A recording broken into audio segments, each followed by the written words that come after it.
हमारे बहुत सारे किसान भाई भैंस खरीदते समय ठगी के शिकार होते हैं।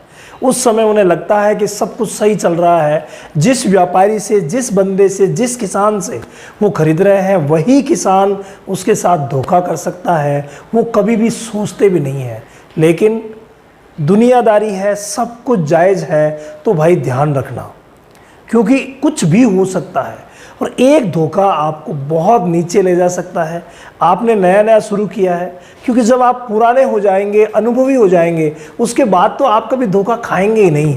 लेकिन गड़बड़ कहाँ होती है? शुरुआत में होती है। और शुरुआत में ही देरी जब करते हैं तो कई विषय जो है वो दिमाग में आते हैं, कैसे होगा, क्या क्या करना रहेगा। सिर्फ इतना रहता है मेरे पास इतने पैसे हैं और मैं भैंस खरीद लूँगा, भैंसें खरीद लूँगा और अपना काम चलाऊँगा।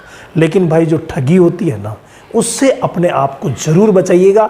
आज मैं कुछ ऐसे पॉइंट्स आप लोगों के लिए लेके आया हूँ जो कि ठगी करते हैं। अगर आप कहेंगे तो आगे सारी चीज़ें डिटेल्स में और भी लेंगे। तो देखिए ठगी कहाँ कहाँ होती है। ठगी होती है नंबर 1, आपको जब दूध दिखाया जाता है ना, उस दूध को जब पता चलता है कि लेने के लिए आने वाले हैं, या पता चलता है कि एक निश्चित अंतराल में ग्राहक आ सकते हैं, तो वो क्या करते हैं, उस भैंस पर कुछ ऐसे एक्सपेरिमेंट कर लेते हैं जिनकी वजह से आपको लगता है कि भाई वाह, भैंस तो बहुत अच्छी दूध वाली है। उसके लिए वो क्या करते हैं, नंबर 1 तो एक्सपेरिमेंट ये करते हैं कि जो दाना मिश्रण उसे दे रहे हैं ना, उसमें वो शुगर मिला देते हैं, चीनी मिला देते हैं। और चीनी मिलाते ही एकदम से जो हड्डियों का कैल्शियम है वो निकलता है, यानी चीनी से हड्डियाँ कमज़ोर हो जाती है। तो हड्डियाँ कमज़ोर हो जाती है लेकिन दूध की मात्रा अच्छी बढ़ जाती है।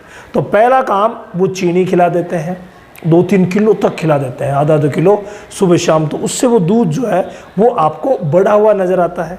इसके अलावा कई प्रकार के कैल्शियम के जेल आते हैं जो कि 3-4 दिन पहले दे दिए जाते हैं। कई प्रकार के एनर्जी टॉनिक आते हैं। हालांकि एनर्जी टॉनिक और कैल्शियम के जेल देना गलत नहीं है, लेकिन उन्हें दिया जाता है और फिर चीनी पिलाई जाती है तो एकदम से अडर जो है वो ज़बरदस्त हो जाता है। कई प्रकार की होम्योपैथिक मेडिसिन आती है, जैसे सीपिया का नाम मैंने आपको बताया था। ये सब चीज़ें जो है वो उसे कंटिन्यूसली दी जाती है, जिससे उसका अडर जो है वो बहुत ही शानदार दिखता है। तो आपको लगता है कि यार दूध ज़्यादा है, तो चीनी दी हुई हो सकती है, इसलिए अपने आप को बिल्कुल तैयार रखें।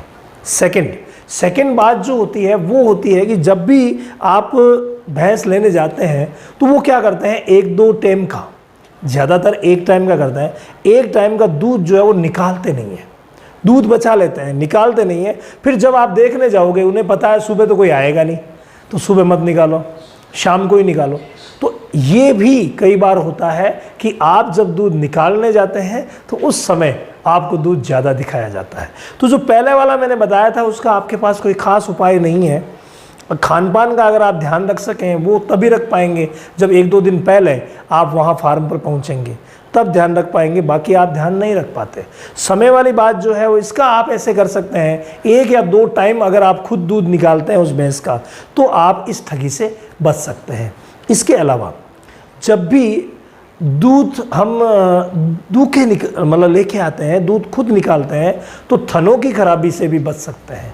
तो जब भी आप दूध निकाल रहे हैं, आप बैठे हैं, पशु जो मालिक है पहले वाला वो दूध निकाल रहे हैं, तो आप प्लीज़ प्रयास ये करें कि थोड़ा गहराई से गौर से देखें किसी दूध में, किसी थन में से कोई धार फट तो नहीं रही है, यानी जो टीट मेटिस है वो प्रॉपर काम कर रहे हैं ना, धार एकदम से सीधी आ रही है ना, यानी ये चीज़ें देख लें कि कहीं थन खराब तो नहीं है। 100 बातों की एक बात, आप ये चीज़ देख लें कि कहीं थन खराब तो नहीं है भाई, ऐसी प्रॉब्लम तो नहीं है। इसके अलावा उसके शरीर को आप बड़े ही गौर से देखें। कई बार क्या होता है, जो सफ़ेद बाल होते हैं ना उनको कलर कर दिया जाता है। कुछ ऐसी जगह हैं जहाँ पर व्यापारी वर्ग, किसान वर्ग सफ़ेद बालों का होना गलत मानते हैं, और उसी जगह अगर बाल हो रखे हैं तो वो क्या करते हैं, वो कलरिंग कर देंगे, डाई कर देंगे, जैसे इंसानों में होती है। तो जब डाई कर देंगे आपको पता नहीं रहेगा, तो थोड़ा सा बारीकी से अगर आप देखेंगे तो भाई पता चल जाएगा। जब आप यहाँ लेके आएंगे 15-20 दिन बाद आपको पता चलेगा वो डाई जो ही ख़त्म हुई और आपको लगे अरे यार ये तो सफ़ेद बाल है, अब मैं कैसे बेचूं। तो ये ठगी वाला जो है एक परंपरा बन जाती है। तो इसलिए प्लीज़ पहले से ही ध्यान दें कि कहीं बालों को कलर तो नहीं किया गया है। इसके अलावा एक बहुत बड़ी बात होती है जो आजकल देखने को मिल रही है, सींग चिपकाना। भाई मुर्रा भैंस है, कोई भी भैंस है जिसके सींग जो है वो फोल्डेड है, और वो क्या करते हैं कि लड़ाई के दौरान या कहीं पे भी कोई चोट लगी इसके दौरान सींग जो है वो उसका ऊपर का जो कवरिंग है वो उतर जाता है। तो जब कवरिंग उतर जाता है ना, तो ये क्या करते हैं, कवरिंग को ठोक करके चिपका करके और दे देते हैं, और आपके यहाँ आकर के अचानक से आपको लगता है अरे ये क्या हुआ, अचानक से सींग जो है वो निकल जाता है। तो जब भी आप ला रहे हैं प्लीज़ सींग को गौर से देखिए, सींग की जो धारियाँ बनी हुई है नीचे उनको गौर से देखिए, आपको क्लियर पता चल जाएगा कि सींग चिपकाया हुआ तो नहीं है। तो इसको आप ज़रूर देख करके लेके आएँ। इसके अलावा जब भी आप ग्याभिन लेके आते हैं अपने आप को तैयार रखना। ग्याभिन अगर लेके आ रहे हैं और आप जिनसे ला रहे हैं वो आपके विश्वास पात्र नहीं है, विश्वास पात्र नहीं है, तो विश्वास पात्र अगर नहीं है तो उस कंडीशन में वो श्योर ठगी कर सकता है, ठीक है ना। तो इसका भी आप ध्यान रखना, ठगी कर सकते हैं अगर विश्वास पात्र नहीं है। अगर आपके विश्वास पात्र हैं तो कोई दिक्कत नहीं है, तो वो बता देंगे कि भाई इसके थन में ये मिस्टेक हुई है या क्या हुआ है, ठीक है, वो बता सकते हैं। लेकिन भाई विश्वास तो करना पड़ता है। तो ग्याभिन लाते समय आप अपने आप को तैयार रखें कि प्रॉब्लम हो सकती है थन खराब होने वाली। इसके अलावा एक चीज़ और है, और वो चीज़ है जब भी आप लेके आते हैं भैंस ताज़ा ब्याई हुई, तो वो कम दिनों की दिखाने के लिए कई बार क्या करते हैं कि उसका बच्चा भी चेंज कर देते हैं, ये होता है। या फिर मान लीजिए बच्चा मरा हुआ होता है, फिर भी किसी दूसरे बच्चे को साथ करके और उसको दूध पिला के, उसको हैजाना बोलते हैं, तो हैजा करके और आपके साथ कर दिया जाता है। तो ये एक बहुत ही बड़ी प्रॉब्लम है। तो बछड़े को भी आप अच्छी तरीके से देखें, उसके सींग को देखें।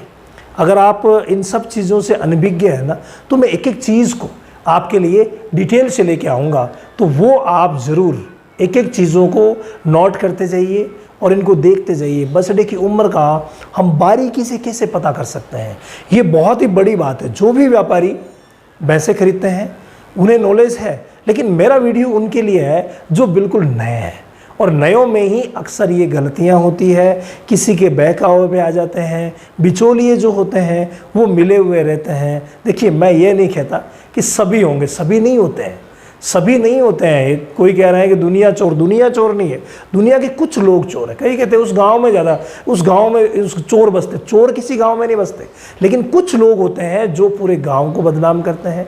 ऐसे ही कुछ ऐसे व्यापारी हैं जो इस पूरे वर्ग को बदनाम कर रहे हैं।